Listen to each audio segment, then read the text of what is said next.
विज्ञान भारती फर्स्ट कक्षा 6 अभ्यास कार्य पुस्तिका इकाई 4 पास पड़ोस में होने वाले परिवर्तन। अब हम लोग करते हैं इससे संबंधित अभ्यास प्रश्न। पहला है निम्नलिखित प्रश्नों के सही विकल्प छांटिए। क पार्ट है निम्नलिखित में कौन सा परिवर्तन नियमित है? वर्षा का होना, तूफान का आना, भूकंप का आना। ये तीनों तो नियमित नहीं है, लेकिन दिन और रात का होना नियमित है, इसलिए हम इसी को टिक कर देते हैं। ख पार्ट है तीव्र गति से होने वाला परिवर्तन है। दूध से दही का बनना नहीं। गुब्बारे का फूटना ये है तीव्र गति परिवर्तन, क्योंकि बहुत ही जल्दी फूट जाता है गुब्बारा। लोहे में जंग लगना नहीं। पेड़ पर आम का पकना नहीं। तो बस गुब्बारे का फूटना ही सही है। ग नंबर है निम्नलिखित में कौन सा रासायनिक परिवर्तन है? मोमबत्ती का जलना, नमक का जल में घुलना, मोम का पिघलना और बर्फ का पिघलना। रासायनिक परिवर्तन में हम पहले वाले पदार्थ को फिर से नहीं प्राप्त कर सकते, तो इन तीनों में हम पहले वाले पदार्थ को फिर से प्राप्त कर लेंगे, लेकिन जली हुई मोमबत्ती में हम मोम दोबारा नहीं पा सकते, इसलिए मोमबत्ती का जलना रासायनिक परिवर्तन है। घ नंबर है निम्नलिखित में मानव कृत्य क्रिया है। पौधे का उगना नहीं, फूलों का खिलना भी नहीं, मौसम में परिवर्तन भी नहीं। दूध से पनीर बनाना मानव कृत्य क्रिया है, तो ये सही हो गया। अंग है रोटी में फफूंद लगना है। अनुकूल परिवर्तन नहीं, प्रतिकूल परिवर्तन हाँ। जो परिवर्तन हमारे लिए उपयोगी नहीं होते ना, वही प्रतिकूल परिवर्तन होते हैं। तो रोटी में फफूंद लगना उपयोगी तो है नहीं, इसलिए प्रतिकूल परिवर्तन सही हो गया। बाकी न ये प्रत्यावर्तित परिवर्तन है और न कृत्रिम ही है। प्रश्न 2 है रिक्त स्थानों की पूर्ति कीजिए। लकड़ी के जलने से राख का बनना रासायनिक परिवर्तन है, क्योंकि राख एक नया पदार्थ बन गया है। सोलर कुकर में सौर ऊर्जा का उपयोग होता है। मनुष्य द्वारा किए गए परिवर्तन कृत्रिम परिवर्तन कहलाते हैं। बर्फ का पिघलना मंद परिवर्तन है और ज्वालामुखी का फूटना अनियमित परिवर्तन है। प्रश्न 3 है निम्नलिखित में से सही कथन पर सही तथा गलत कथन पर गलत का चिन्ह लगाइए। जीवाश्म ईंधन ऊर्जा के अनवीकरणीय स्रोत हैं। हाँ, सही कर दिया। साइकिल का पैडल चलाने पर ऊष्मीय ऊर्जा का उपयोग होता है? नहीं, पेशीय ऊर्जा का उपयोग होता है, इसलिए गलत है। खाना पकाने में ऊष्मीय ऊर्जा का उपयोग होता है? हाँ, ये सही है। चुंबकीय ऊर्जा द्वारा जल का वाष्पन होता है? नहीं। उपयोगी तथा लाभदायक परिवर्तन प्रतिकूल परिवर्तन होते हैं? नहीं, ये भी गलत है, क्योंकि वो अनुकूल परिवर्तन होते हैं।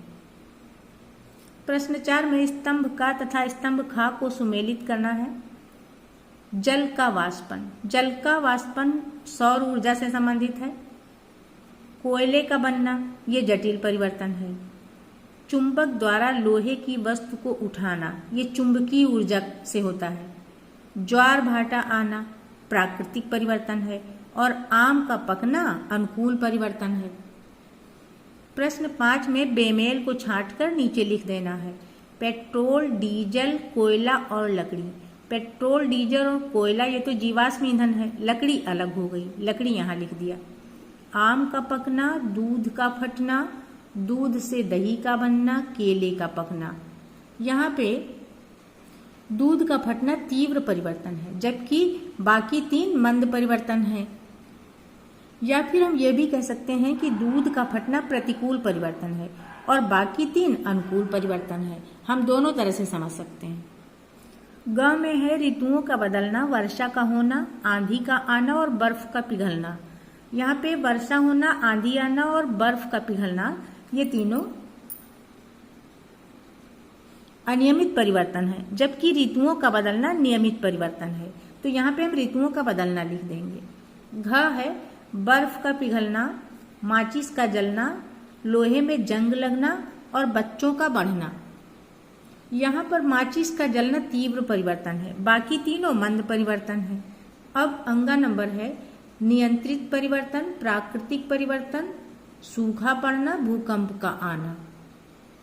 यहाँ पर सूखा पड़ना और भूकंप का आना ये प्राकृतिक परिवर्तन से संबंधित है, जबकि नियंत्रित परिवर्तन अलग है, तो यहाँ पे इसको लिख देते हैं। 6 नंबर है निम्नलिखित प्रश्नों के उत्तर एक शब्द में दीजिए। कोयला किस प्रकार का ईंधन है? जीवाश्म ईंधन। ख है परिवर्तन का कारण हटाने पर पुनः मूल पदार्थ का प्राप्त होना किस प्रकार का परिवर्तन है, तो यह है प्रत्यावर्तित परिवर्तन। ग है बिजली के पंखे की गति को तेज या धीमा करना किस प्रकार का परिवर्तन है, नियंत्रित परिवर्तन। घ है उपयोगी तथा लाभदायक परिवर्तन किस परिवर्तन के नाम से जाने जाते हैं, अनुकूल परिवर्तन के नाम से। निश्चित समय पर लगातार होते रहने वाले परिवर्तन कौन से परिवर्तन होते हैं, ये होते हैं नियमित परिवर्तन। 7वां प्रश्न है निम्नलिखित प्रश्नों के उत्तर दीजिए। भौतिक तथा रासायनिक परिवर्तन में अंतर लिखिए। भौतिक परिवर्तन में पदार्थ का रूप बदल जाता है परंतु कोई नया पदार्थ नहीं बनता। सामान्यतः पदार्थ की पूर्व स्थिति पुनः प्राप्त की जा सकती है, जबकि रासायनिक परिवर्तन में एक या एक से अधिक नया पदार्थ बनता है। इसमें पूर्व पदार्थों को प्राप्त नहीं किया जा सकता।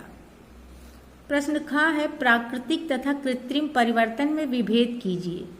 प्राकृतिक परिवर्तन प्रकृति में स्वतः होते रहते हैं, जबकि कृत्रिम परिवर्तन मनुष्यों द्वारा किए जाते हैं। ग है अनुकूल तथा प्रतिकूल परिवर्तन के दो दो उदाहरण दीजिए। तो अनुकूल परिवर्तन में हम लिख सकते हैं खाना पकाना, दूध से दही बनना, या कोई और भी लिख सकते हैं। ऐसे ही प्रतिकूल परिवर्तन में लोहे में जंग लगना, दूध का फटना। अब घ नंबर है परिवर्तन में होने वाली आपसी प्रतिक्रिया को एक उदाहरण द्वारा समझाइए। इसका उदाहरण है ब्लेड से पेंसिल को छीलने पर ब्लेड पेंसिल में कुछ परिवर्तन करती है तो ब्लेड में भी उसकी धार कम हो जाती है। अंगा नंबर में है परिवर्तन के लिए ऊर्जा की आवश्यकता पर प्रकाश डालिए।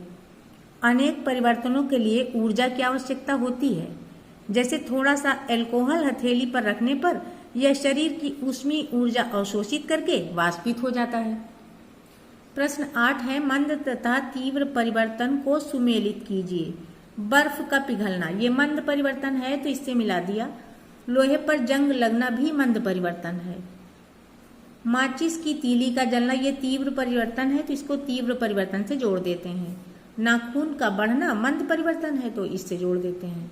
ऐसे ही नींबू डालने पर दूध का फटना ये तीव्र परिवर्तन है, इसको तीव्र परिवर्तन से मिला देंगे। आखिरी प्रश्न है अनुकूल तथा प्रतिकूल परिवर्तन को छांट कर लिखिए। खाना पकना, आम का पकना, रोटी में फफूंद का लगना, दूध का फटना, केले का फटना, दूध से दही का बनना और लोहे में जंग लगना। तो यहाँ पर अनुकूल परिवर्तन है खाना पकना, आम का पकना, केले का पकना और दूध से दही का बनना, जो हमारे हित के होते हैं। और प्रतिकूल परिवर्तन रोटी में फफूंद का लगना, दूध का फटना और लोहे में जंग लगना। प्रतिकूल परिवर्तन हमारे लिए उपयोगी नहीं होते हैं।